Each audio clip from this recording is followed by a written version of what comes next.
Video में मैं आपको बताने वाली हूँ कि कौन सी कोर्ट के पास कितनी पावर है, चाहे वो हाई कोर्ट है, चाहे वो एडिशनल सेशन जज है, चाहे वो सेशन जज है, चाहे वो सीजीएम है, चाहे वो एसीजेएम है, जेएमआईसी, जेएमएससी, किसके पास कितनी सेंटेंसिंग पावर है, कौन कितना पनिशमेंट दे सकता है, किसके पास कितनी फाइन की पावर है, ये सब कुछ हम इस वीडियो में बताने वाली हूँ। प्लीज वीडियो को स्किप मत करना। और हाँ, इसमें से एक ना एक क्वेश्चन आने के चांसेस आपके बनते हैं कोर्ट की पावर की। देखो, हाई कोर्ट जो है वो कोई भी सेंटेंस अवॉर्ड कर सकता है। That means any sentence. Any sentence can be awarded by high court. By any sentence I mean चाहे वो डेथ सेंटेंस ही क्यों ना हो। ठीक है, तो including death sentence high court कोई सा भी सेंटेंस दे सकता है। 10 साल, 20 साल, उम्र कैद और इनफैक्ट डेथ सेंटेंस तक भी हाई कोर्ट प्रोवाइड कर सकता है। और ये इंपॉर्टेंट है, इस पे क्वेश्चंस बनते हैं तो इसको थोड़ा ध्यान से पढ़ना। Next one is session court. तो हाई कोर्ट तो रहा, आर्टिकल सेक्शन 22 का ही क्लोज 1 है, सॉरी क्लोज 2 है सेशन कोर्ट और एडिशनल सेशन जज। ठीक है, सेशन जज और एडिशनल सेशन जज। सेशन कोर्ट में जो हमारे सेशन जज होते हैं और एडिशनल सेशन जज होते हैं, तो उनकी कितनी पावर है, वो कितना सेंटेंस अवॉर्ड कर सकते हैं। देखो, एडिशनल सेशन जज और सेशन जज भी कोई सी भी सेंटेंस अवॉर्ड कर सकते हैं, एक्सेप्ट कोई भी एनी सेंटेंस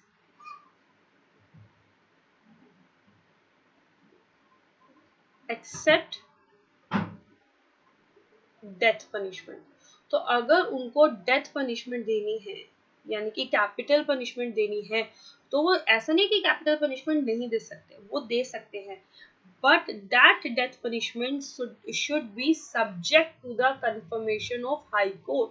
मतलब जब तक हाई कोर्ट उसको कंफर्म नहीं करता तब तक वो डेथ पेनाल्टी नहीं दे सकते। In total all in one thing कि वो डेथ पेनाल्टी भी नहीं दे सकते जब तक उनको हाई कोर्ट का कंफर्मेशन नहीं आता। हाई कोर्ट कोई भी सेंटेंस दे सकता है। सेशन कोर्ट मतलब सीजे, सेशन जज और एडिशनल सेशन जज, ये दोनों कोई भी सेंटेंस दे सकते हैं, बट डेथ पनिशमेंट अगर उनको देनी है तो पहले हाई कोर्ट से कंफर्म करवाना पड़ेगा कि वो डेथ सेंटेंस दे सकते हैं या फिर नहीं दे सकते। ओके, उसके बाद हमारा सेक्शन 23 बोलता है CJM, court of judicial magistrate, CJM और additional CJM, ACJM, chief judicial magistrate, additional chief judicial magistrate, chief judicial magistrate और एडिशनल चीफ जुडिशियल मजिस्ट्रेट। तो चीफ जुडिशियल मजिस्ट्रेट जो है वो कोई भी सेंटेंस पास कर सकता है, बट नॉट, कौन सा नहीं कर सकता, वो डेथ सेंटेंस नहीं पास कर सकता, वो लाइफ इम्प्रिजनमेंट नहीं दे सकता, और वो कोई भी सेंटेंस नहीं दे सकता एक्सीडिंग 7 years। 7 साल से ऊपर का कोई भी सेंटेंस जो सीजीएम है या फिर एडिशनल जुडिशियल मजिस्ट्रेट है वो नहीं दे सकते। इसका मतलब वो कहाँ तक का सेंटेंस दे सकता है, that means he can have the power to give the punishment up till 7 years। तो 7 साल तक की पनिशमेंट ही जो आपका एडिशनल चीफ जुडिशियल मजिस्ट्रेट है या फिर जुडिशियल मजिस्ट्रेट है वो सुना सकता है। 7 साल से ज्यादा का पनिशमेंट वो नहीं सुना सकता। ओके, उसके बाद 23A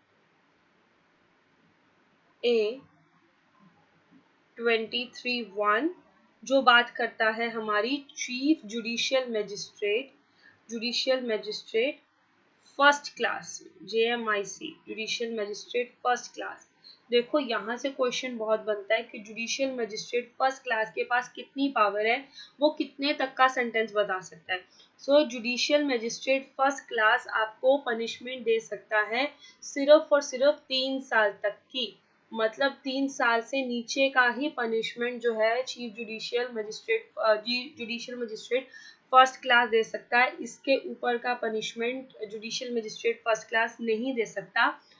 plus with fine which is up to 50,000, यानी कि 50,000 तक का फाइन ही जुडिशियल मजिस्ट्रेट फर्स्ट क्लास दे सकता है, इससे ज्यादा वो फाइन भी नहीं लगा सकता।